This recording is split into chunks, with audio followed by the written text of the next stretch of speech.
नमस्कार। स्वागत है आप सभी का मुंगेरी लाल जीएस के प्लेटफॉर्म पर। हम हिंदी साहित्य का आज टेस्ट 2 करेंगे और जो टॉपिक है वो है हिंदी भाषा और बेसिक स्तर के प्रश्नों की चर्चा हम अभी कर रहे हैं। शुरुआती तौर पर जैसे जैसे आप हमारे साथ जुड़ेंगे प्रश्नों के स्तर में हम बढ़ोतरी जरूर करेंगे। चलिए बढ़ते हैं। तो प्रश्न है हमारा कि संविधान के अनुच्छेद 343(2) के अनुसार, इस अनुच्छेद के अनुसार, संविधान के अनुच्छेद 343(2) के अनुसार संघ सरकार के कार्यों में अंग्रेजी का प्रयोग रखने की व्यवस्था कब तक के लिए की गई थी? विकल्प है 26 जनवरी 1950, 24 जनवरी 1964, 25 जनवरी 1964, 14 सितंबर 1950 और 26 जनवरी 1965। तो सही उत्तर हो जाएगा 1964, 25 जनवरी 1964। अगला प्रश्न है कि हिंदी में किस भाषा के संदर्भ में साधु भाषा, टकसाली भाषा और परिनिष्ठित भाषा का प्रयोग होता था? हिंदी में किस भाषा के संदर्भ में साधु भाषा, टकसाली भाषा और परिनिष्ठित भाषा का प्रयोग होता था? तो इसका सही उत्तर क्या हो जाएगा? मानक भाषा। देखिए अगला प्रश्न है कि जामे रस कछु होत है, पढ़त ताहि सब कोय, बात अनूठी चाहिए भाषा को होए। तो ये काव्य पंक्ति किसकी है? विकल्प दिए गए हैं भारतेंदु हरिश्चंद्र, सत्यनारायण कविरत्न, जगन्नाथ दास रत्नाकर और मैथिली शरणगुप्त। तो बात अनूठी चाहिए भाषा को होए, ये पंक्ति है भारतेंदु हरिश्चंद्र की।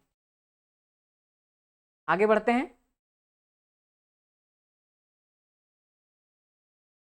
हिंदी खड़ी बोली गद्य के विकास में किस साहित्यकार ने महत्वपूर्ण भूमिका निभाई?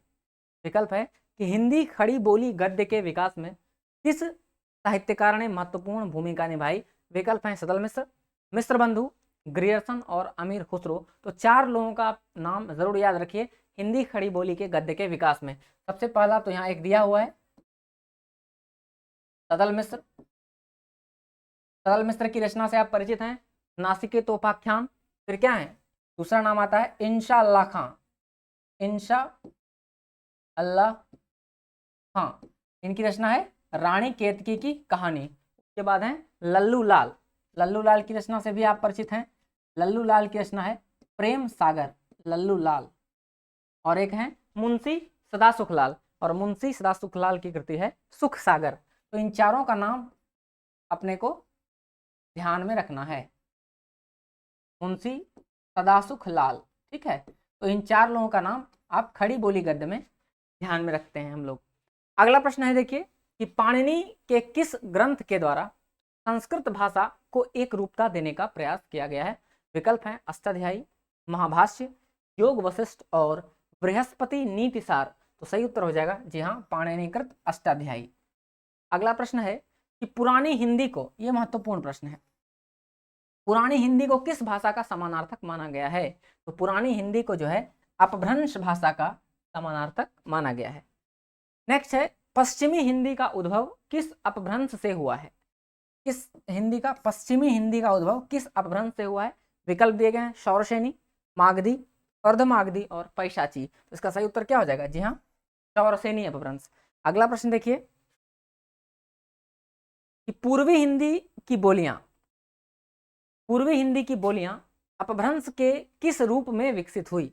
तो पूर्वी हिंदी की बोलियां जो है ये अर्धमागधी के रूप में विकसित हुई है। अगला प्रश्न है कि भाषा विज्ञान के किस खंड में, अच्छा प्रश्न है ये, भाषा विज्ञान के किस खंड में पद से वाक्य बनाने की प्रक्रिया, पद से वाक्य बनाने की प्रक्रिया का वर्णनात्मक, तुलनात्मक और ऐतिहासिक दृष्टि से अध्ययन होता है? विकल्प हैं पद विज्ञान, ध्वनि विज्ञान, वाक्य विज्ञान और अर्थ विज्ञान। तो सही उत्तर हो जाएगा वाक्य विज्ञान। अगले प्रश्न की ओर हम बढ़ेंगे। तो देखिए अगला प्रश्न है कि पाली प्राकृत भाषाएं किससे विकसित हुई हैं? ध्यान दीजिए, पाली प्राकृत भाषाएं किससे विकसित हुई है? विकल्प है लौकिक संस्कृत, पुरानी हिंदी, शौरसेनी और वैदिक संस्कृत। तो उत्तर हो जाएगा जी हाँ, वैदिक संस्कृत। अगला प्रश्न है कि भाषा के संदर्भ में गांधी जी ने किसका समर्थन किया? तो भाषा के संदर्भ में गांधी जी ने किसका समर्थन किया? तो हिंदुस्तानी का समर्थन किया गांधी जी ने। फिर देखिए खड़ी बोली का दूसरा नाम क्या है? तो आप जानते हैं आसान सा प्रश्न है कि खड़ी बोली का दूसरा नाम क्या है, कौरवी। तो विकल्प बी हमारा सही हो जाएगा। नेक्स्ट देखिए क्या है कि अवधी बोली का केंद्र स्थान क्या है। विकल्प दिए गए हैं बस्ती, बाराबंकी, बहराइच और अयोध्या। तो अवधी बोली का जो केंद्र स्थान है वो क्या है, जी हाँ, अयोध्या। अगला सवाल देखिए, खड़ी बोली का प्रयोग साहित्यिक हिंदी खड़ी बोली के अतिरिक्त किस अर्थ में होता है। खड़ी बोली का प्रयोग ये यूजीसी नेट में पूछा गया है। विकल्प दिए गए हैं शुद्ध भाषा के अर्थ में, दिल्ली मेरठ के आसपास की लोक बोली के अर्थ में, लोक साहित्य की भाषा के अर्थ में, या कटु कर्कश भाषा के अर्थ में। तो सही हो जाएगा दिल्ली मेरठ के लोक भाषा के अर्थ में। अगला प्रश्न है कि अपभ्रंश को, यह भी इंपॉर्टेंट प्रश्न है कि अपभ्रंश को पुरानी हिंदी कहने वाले प्रथम लेखक कौन थे। तो अपभ्रंश को पुरानी हिंदी कहने वाले प्रथम लेखक थे गुलेरी जी। और गुलेरी जी की 3 कहानियां आपको जरूर याद होगी। उसने कहा था बुद्धू का काठा और सुखमय जीवन, और उसने कहा था कब प्रकाशित हुआ, 1915। वही लहना सिंह जिसके मुख्य पात्र हैं। अब अगला प्रश्न देखिए, अपभ्रंश के प्रथम महाकवि कौन है। अपभ्रंश के प्रथम महाकवि कौन है। विकल्प दिए गए हैं हेमचंद्र, स्वयंभू, जोइंदू और रामचंद्र। तो अपभ्रंश के प्रथम महाकवि कौन है, स्वयंभू। और आप जानते हैं डॉक्टर राम कुमार वर्मा ने स्वयंभू को हिंदी का प्रथम कवि माना है, ये भी आप ध्यान रखेंगे। और इनकी रचना क्या है, एक पौमचर्यु। पौमचर्यु ये स्वयंभू की रचना है और बार बार परीक्षाओं में पूछा जाता है। इसके बाद देखिए प्रश्न है, राजभाषा अधिनियम कब पारित हुआ। राजभाषा अधिनियम कब पारित हुआ। विकल्प है 1963, 61, 62 और 64। तो राजभाषा अधिनियम 1963। के बाद प्रश्न है कि राजभाषा अधिनियम में संशोधन कब हुआ। तो राजभाषा अधिनियम पारित हुआ 1963 में और संशोधन हुआ 1967 में। विकल्प बी। अगला प्रश्न देखिए क्या है हमारा। अगला प्रश्न आपके समक्ष प्रस्तुत है कि सन 1955 में राष्ट्रपति ने जिस राजभाषा आयोग की नियुक्ति की उसमें कितने सदस्य थे। 1955 में राष्ट्रपति ने राजभाषा आयोग में कितने सदस्यों की नियुक्ति करी। विकल्प है 5, 11, 7 और 21। तो सही उत्तर हो जाएगा 21। अगला प्रश्न है, हिंदी हिंदुस्तानी के भाषा संबंधी विवाद में किसके नेतृत्व में हिंदी की विजय हुई। हिंदी हिंदुस्तानी के विवाद में किसके नेतृत्व में किसका विजय हुआ, हिंदी का। तो पूछा गया है। विकल्प है आपके पास गांधी, महावीर प्रसाद द्विवेदी, पुरुषोत्तम दास टंडन और बाबू शिव प्रसाद। तो सही उत्तर हो जाएगा पुरुषोत्तम दास टंडन। अगला प्रश्न देखिए,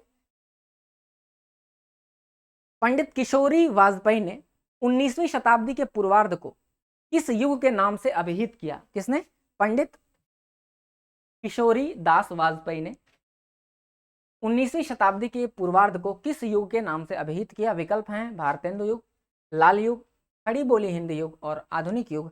सही उत्तर हो जाएगा जी हाँ, लाल युग। नेक्स्ट देखिए, किस शताब्दी को हिंदी का प्रचार युग कहते हैं। देखिए ये बहुत इंपॉर्टेंट है, हिंदी का प्रचार युग किस शताब्दी को कहते हैं। तो 19वीं शताब्दी को हिंदी का प्रचार युग कहते हैं। नेक्स्ट देखिए क्या है कि मंडियाली का संबंध किससे है। मंडियाली का संबंध, विकल्प है राजस्थानी, पहाड़ी, बिहारी और पश्चिमी हिंदी। तो मंडियाली का संबंध है पहाड़ी हिमांचली से। फिर देखिए पूर्वी हिंदी के अंतर्गत कौन सी बोली आती है। तो हम पहले डिस्कस कर चुके हैं, पूर्वी हिंदी के अंतर्गत कौन कौन सी आती है बोली, अवधी, बघेली और छत्तीसगढ़ी। तो हमारा उत्तर हो जाएगा जी हाँ, विकल्प डी। नेक्स्ट देखिए कि किस भाषा का निर्माण अपभ्रंश में क्षेत्रीय या देसी भाषाओं के अधिक मिश्रण के फलस्वरूप हुआ है। किस भाषा का निर्माण अपभ्रंश या देसी भाषा के अधिक मिश्रण से हुआ है। यह नाम अपभ्रष्ट का विकृत रूप है। अपभ्रंश शब्द का संबंध संस्कृत से है। प का विकार व में और ट का विकार ठ में परिवर्तित होकर यह नाम बना है। आपको बताना है, क्लू दिया जा रहा है। मध्यकालीन आर्य भाषा की यह अंतिम कड़ी है और मध्यकालीन आर्य भाषा की इस अवस्था या कड़ी को अपभ्रंश और हिंदी के बीच की कड़ी कही जाती है। तो आप जरूर अभी तक क्रैक कर लिए होंगे। इसका उत्तर क्या हो जाएगा जी हाँ, अवहट्ट। अगला प्रश्न आपके बीच है कि सौरसेनी अपभ्रंश राजनीतिक तथा वैज्ञानिक कारणों से राष्ट्रभाषा का रूप ले रही थी। राष्ट्रभाषा का रूप कौन ले रही थी, सौरसेनी अपभ्रंश। उसी का परिवर्ती रूप 11वीं शताब्दी से 14वीं शताब्दी तक उत्तर भारत की साहित्यिक भाषा बन रही थी अवहट्ट। भाषा विकास की दृष्टि से, यहां मैं लिख देता हूं, भाषा विकास की दृष्टि से अवहट्ट अपभ्रंश की उत्तरकालीन अवस्था है। बहुत महत्वपूर्ण लाइन है कि भाषा विकास की दृष्टि से जो है अवहट्ट ये अपभ्रंश की उत्तरकालीन अवस्था है, किंतु साहित्य रचना में यह 14वीं शती तक बना रहा। यह कथन किसका है? विकल्प दिए गए नामवर सिंह, केदारनाथ सिंह, शिव प्रसाद सिंह और भोलानाथ तिवारी। तो यह कथन है शिव प्रसाद सिंह का। अगला प्रश्न है कि भाषा पूछी गई है प्रस्तुत रचनाओं की, संदेश रासक, कीर्तिलता, कीर्ति पताका, वर्ण रत्नातक और ज्ञानेश्वरी। तो इसकी भाषा क्या है? विकल्प दिए गए पाली, अवहट्ट, प्राकृत और अपभ्रंश। तो इसकी भाषा है जी हाँ अवहट्ट। नेक्स्ट क्वेश्चन हमारा है, देखिए अपभ्रंश की समय सीमा क्या है? अपभ्रंश की समय सीमा क्या है? विकल्प है 500 ईस्वी से 1000 ईस्वी, 1 ईस्वी से 500 ईस्वी, 500 से 1 ईस्वी और 1000 से 1000 ईसा पूर्व से 500 ईसा पूर्व। तो सही उत्तर क्या हो जाएगा? अपभ्रंश की समय सीमा जो है 500 ईस्वी से 1000 ईस्वी है। अगला है कि अवहट्ट की समय सीमा क्या है? अवहट्ट की समय सीमा है 1000 ईस्वी से 1400 ईस्वी। नेक्स्ट देखिए प्रश्न क्या है हमारे बीच, डैश शब्द का अर्थ भाषा के सामान्य मापदंड से बिगड़ा हुआ, ये क्लू दे रहा है। किस शब्द का अर्थ होता है? बिगड़ा हुआ। संस्कृत के आचार्यों और इस भाषा के विद्वानों ने इसको क्या कहा है? देशी भाषा कहा है। इसी को क्या कहा जाता है? बिगड़ा हुआ रूप है ये भाषा का, देशी भाषा कहा है। कुछ विद्वानों ने इसको कौन सी भाषा कहा? लोक भाषा भी कहा है। स्वयंभू पुष्पदंत ने इसको क्या कहा? ग्राम्य भाषा भी कहा है, स्वयंभू और पुष्पदंत ने। 19वीं सदी के विद्वान ग्रियर्सन, भंडारकर, सुनीति कुमार चटर्जी आदि ने इसको क्या माना है? देश भाषा। जबकि याकोबी, कीथ, ब्लॉक और अल्क्सफोर्ड ने इसे साहित्यिक भाषा माना है। विकल्प दिए गए अपभ्रंश, प्राकृत, संस्कृत और खड़ी बोली। तो इसका सही उत्तर क्या हो जाएगा? आप अभी तक आप करेक्ट कर चुके होंगे, अपभ्रंश। लाइट चला गया, थोड़ा मैनेज कर लेंगे। अगला प्रश्न देखिए, ऋग्वेद की भाषा है, ऋग्वेद की भाषा क्या है? आप जानते हैं ऋग्वेद की भाषा है वैदिक संस्कृत। तो ऋग्वेद की भाषा हो गई वैदिक संस्कृत। इसके बाद प्रश्न है कि वाल्मीकि कृत रामायण एवं व्यासकृत महाभारत किस भाषा में लिखा गया है? तो वाल्मीकि रामायण और व्यासकृत महाभारत ये संस्कृत भाषा में लिखा गया है। चलते हैं अगले और अंतिम स्लाइड की ओर। देखिए हमारा अगला स्लाइड है कि कालिदास, भवभूति, जयदेव किस भाषा के रचनाकार हैं? तो आप जानते हैं ये सब संस्कृत भाषा के रचनाकार हैं। अगला प्रश्न देखिए, बुद्ध वचनों में त्रिपिटक, ये देखिए बौद्ध धर्म की भाषा क्या है? वही पूछा गया है कि बौद्ध धर्मों के त्रिपिटक संग्रह सुत्त पिटक, धम्म पिटक और विनय पिटक की रचना किसमें हुई? तो आप जानते हैं बौद्ध ग्रंथों की रचना जो है वो पाली भाषा में हुआ है। अगला प्रश्न देखिए कि वैदिक संस्कृत और लौकिक संस्कृत साहित्यिक भाषा के काल में जन भाषा क्या थी? जिस समय साहित्य वैदिक संस्कृत और लौकिक संस्कृत में लिखा जा रहा था उस समय जन भाषा क्या था? पूछा गया है उस समय जन भाषा क्या है? विकल्प है प्राकृत, अपभ्रंश, पाली और अवहट्ट। तो विकल्प हो जाएगा जी हाँ प्राकृत। हम अपने अंतिम चरण में हैं और अगला प्रश्न देखिए है कि नागर, उपनागर, आभीर और ब्राचड़ किसके भेद हैं? नागर, उपनागर, ब्राचड़ और आभीर। विकल्प हैं प्राकृत, पाली, अवहट्ट और अपभ्रंश। सही उत्तर हो जाएगा जी हाँ अपभ्रंश। तो ये पूछ रहा है कि किसका कालखंड है 5वीं से 10वीं शताब्दी तक, किस भाषा का कालखंड है? आगे क्लू दिया गया है कि इस कालखंड की रचनाएं कौन कौन सी है? भविष्यत कहा धनपाल कृत, दशहरचर्यु, महापुराण पुष्पदंत, स्वयंभू, पौमचर्यु, करकंडचर्यु, दोहाकोश और चर्यापद। आप जानते हैं ये सब किस भाषा में लिखा गया है? तो ये सब अपभ्रंश में लिखा गया है। तो सही उत्तर हो जाएगा जी हाँ अपभ्रंश। अगला प्रश्न देखिए, सेकेंड लास्ट प्रश्न हमारा है कि निम्न भारतीय आर्य भाषा में किसका विकास की समय सीमा ठीक नहीं है? विकल्प पर गौर करेंगे कि किसका समय सीमा ठीक नहीं है। वैदिक संस्कृत 1500 ईसा पूर्व से 1000 ईसा पूर्व, लौकिक संस्कृत 1000 ईसा पूर्व से 1500 ईसा पूर्व, पाली 500 ईसा पूर्व से 1 ईस्वी और प्राकृत 100 ईस्वी से 500 ईस्वी। तो यही गलत है हमारा, ठीक है। ये आप जानते हैं 1 ईस्वी से 500 ईस्वी तक प्राकृत का काल है अगला प्रश्न भी देखिए वही है कि प्राकृत की समय सीमा क्या है। तो प्राकृत की समय सीमा है 1 ईस्वी से 500 ईस्वी। तो आज हम भाषा के टॉपिक के सभी प्रश्नों के बारे में डिस्कस कर चुके हैं। अगले सेशन में हम आदिकाल के बारे में डिस्कस करेंगे। लाइट जा चुका है इसलिए हम यहीं समाप्त करते हैं। आप हमारे साथ बने रहे इसके लिए धन्यवाद।